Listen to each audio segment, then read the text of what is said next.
Saya Farikin dan ada rekan saya Erna, Elsa, Elvan, dan Erika akan sedikit membahas tentang aspek manajemen dalam studi kelayakan bisnis.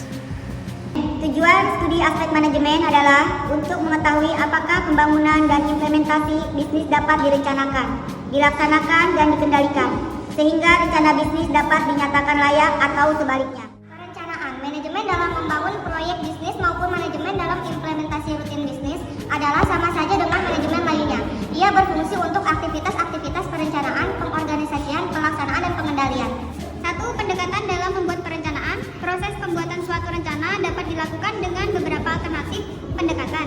Kemudian yang kedua, fungsi perencanaan dan rencana.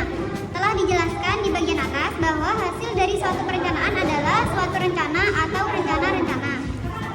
Kemudian yang ketiga, macam-macam perencanaan.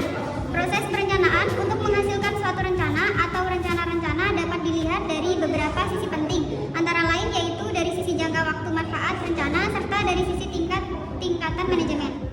B. Pengorganisasian atau organizing.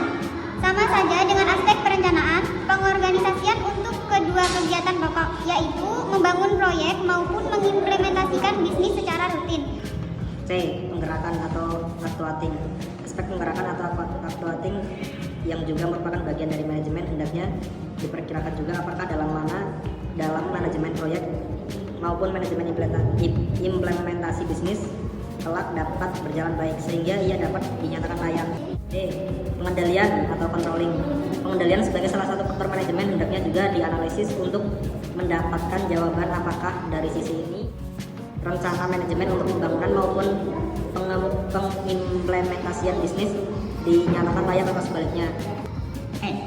Mengakhiri pembangunan proyek bisnis. Telah diketahui bahwa setelah proyek bisnis dibangun akan dilanjutkan dengan implementasi rutin bisnis tersebut. Hendaknya dalam mengakhiri pembangunan proyek banyak hal yang perlu diperhatikan agar di kemudian hari tidak timbul masalah-masalah baru. Langkah-langkah pokok berikut direkomendasikan untuk membantu proses mengakhiri proyek bisnis. Selanjutnya, F. Implikasi pada SKB.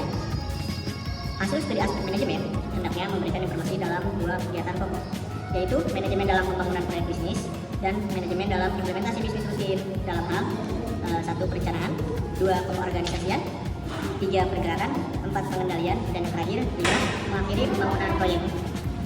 G. Contoh cara menganalisis. Telah dipaparkan di atas bahwa mengkaji aspek manajemen tidak terlepas dari perencanaan, pengorganisasian, actuating, dan pengendalian.